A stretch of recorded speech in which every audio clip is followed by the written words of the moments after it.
तो अब हम पढ़ने जा रहे हैं ऊष्मीय अथवा तापीय प्रसार। तो ये जो है बहुत ही हाई लेवल वाली फिजिक्स है, इसीलिए बच्चों को ये थोड़ी सी टफ लगती है। और इसके जो है प्रश्न कभी कभी जिसने आईएएस पीसीएस वगैरह में जो फिज़िक्स अपना चॉइस रखते हैं उसमें भी ये प्रश्न पूछे जाते हैं। तो हम पढ़ेंगे प्रसार क्या होता है। प्रसार का मतलब होता है फैलना। तो उसमें हम ऊष्मीय या तापीय प्रसार क्या होता है, जब किसी ठोस को गर्म किया जाता है तो वह गर्मी पाकर फैलने लगता है। आप जानते हैं कि कोई भी हम लोग देखा होगा एग्जाम्पल की जो तार होते हैं पोल्स पे, जो लाइट वाले खंभे, उनको थोड़ा सा ढीला बांधा जाता है क्योंकि वो सर्दियों में थोड़े से टाइट हो जाते हैं, लेकिन गर्मियों में ऊष्मा पाकर वह फैलने लगते हैं। तो ठोसों का यही जो ठोसों का ऊष्मा पाकर फैल जाना ही ऊष्मीय प्रसार अथवा रैखिक वो तापीय प्रसार कहलाता है। ठीक है, तो ऊष्मीय प्रसार ठोसों में कम और द्रव्य में अधिक तथा गैसों में सबसे अधिक होती है। तो ठोसों में ऊष्मीय प्रकार दो प्रकार के, एक रैखीय और एक वो होल्ड होल्ड होल्ड रैखीय प्रसार। ठीक है, तो रैखीय प्रसार को हम अल्फा से डिनोट करते हैं। ठीक है, तो इसके लिए क्या है, ये डेल्टा एल है। डेल्टा एल क्या है, हमारी लंबाई जब ताप में वृद्धि हो जाती है। ये हमारी मूल लंबाई है और ये हमारा ताप है। इसका जो मात्रक है वो है सेंटीग्रेड इनवर्स। ठीक है, तो रैखीय प्रसार क्या है, किसी समय में यानी हमारे पास कोई हमारा क्षण है, क्षण का जो है एक पदार्थ की क्षण का 1 डिग्री सेंटीग्रेड ताप बढ़ाने पर जो क्षण की लंबाई में जो भी वृद्धि हो जाएगी उसको रैखीय प्रसार कहते हैं। तो हमारे पास ये जो उसका फॉर्मूला है, हमको इससे ज़्यादा काम है। तो इसमें क्या है कि हमने फॉर्मूला देख लिया। अब हम इसका एक एग्जांपल और देख लेते हैं। किसी धातु का रैखीय प्रसार गुणांक हमें ये दे रखा है, प्रति डिग्री सेंटीग्रेड का मतलब है ये डिग्री सेंटीग्रेड इनवर्स। उस धातु की 1 मीटर लंबाई की क्षण में 1 डिग्री सेंटीग्रेड की ताप वृद्धि पर उसकी कितनी लंबाई बढ़ जाएगी। तो मैंने अभी भी आपको पहले भी बताया था कि हमें सबसे ज़्यादा ज़रूरी है, हमें क्या दे रखा है, क्या पूछा है।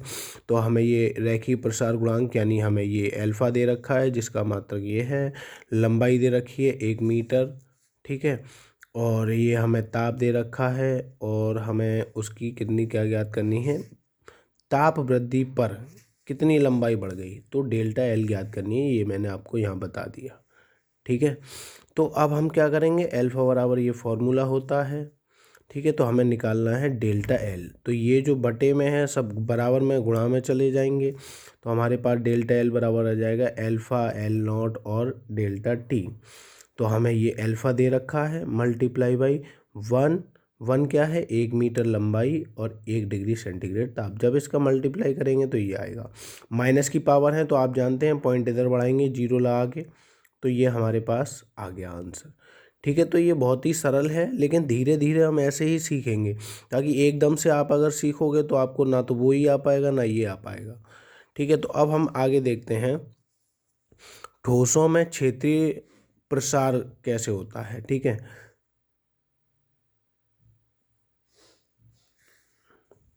जब ठोस को गर्म किया जाता है तो उसकी लंबाई चौड़ाई बढ़ जाती है, अर्थात उसका क्षेत्रफल बढ़ जाता है। तो ताप वृद्धि के कारण ठोस के क्षेत्रफल में जो भी वृद्धि होगी वो क्षेत्रीय प्रसार गुणांक कहा जाएगा, क्षेत्रीय प्रसार कहते हैं। लेकिन इसमें मैंने पहले ही बता दी, प्रसार का मतलब है फैलना, कोई से भी हो। और इसका जो है इसको डिनोट कैसे करते हैं, बीटा से। इसका फॉर्मूला क्या हो जाएगा, डेल्टा ए बटे ए इंटू डेल्टा टी। इसका भी सेंटीग्रेड इनवर्स होता है और आपको ये पता होना चाहिए बीटा जो है अल्फ़ा का दुगना होता है। ठीक है, तो अल्फ़ा हमारे पास क्या था, ये रहा 1.2। तो हमारे पास बीटा कितना हो जाएगा, 2.4 इंटू 10⁻⁻5। ठीक है, तो अब हम इसके लिए भी एक एग्जांपल ले लेते हैं। किसी चादर की लंबाई हमें इतनी दे रखी है, चौड़ाई इतनी दे रखी है और आपको ताप इतने पर उसका क्षेत्रीय प्रसार गुणांक में एक मिनट क्षेत्रफल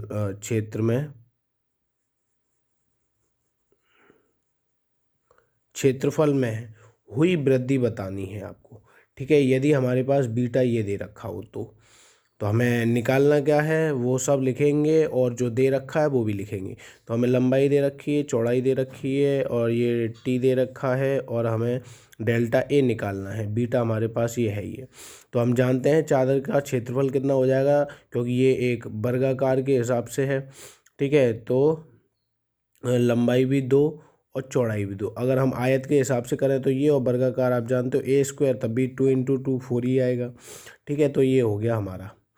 तो बीटा बराबर होता है हमारे पास ये फॉर्मूला जो कि हमने अभी ऊपर पढ़ लिया। ठीक है, तो हमें निकालना क्या है, डेल्टा ए।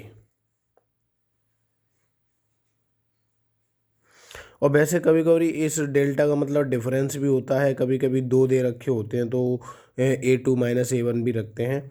ठीक है, तो हमारे पास ये आ गया। तो हमें डेल्टा ए निकालना है। ये सब बटे में है तो ये सब गुणा में जाएगा, और जो गुणा में होता है वो बटे में जाता है। तो हमारे पास ये डेल्टा ए बराबर आ जाएगा B A B A delta T. तो बी का मान हमें दे रखा है ये रहा। ठीक है, ए का मान हमने निकाल ही लिया और टी का मान हमें ये दे ही रखा है। तो इन सब का मल्टीप्लाई करेंगे, हमारे पास आंसर आ जाएगा ये। ठीक है बच्चों, आज की क्लास हम यहीं जो है कंप्लीट करते हैं। फिर आगे इस चैप्टर को अगली वीडियो में बनाएंगे। क्योंकि फिर ये वो है एक ही बार में बनाएंगे तो थोड़ा लंबा हो जाता है। ठीक है, थैंक यू।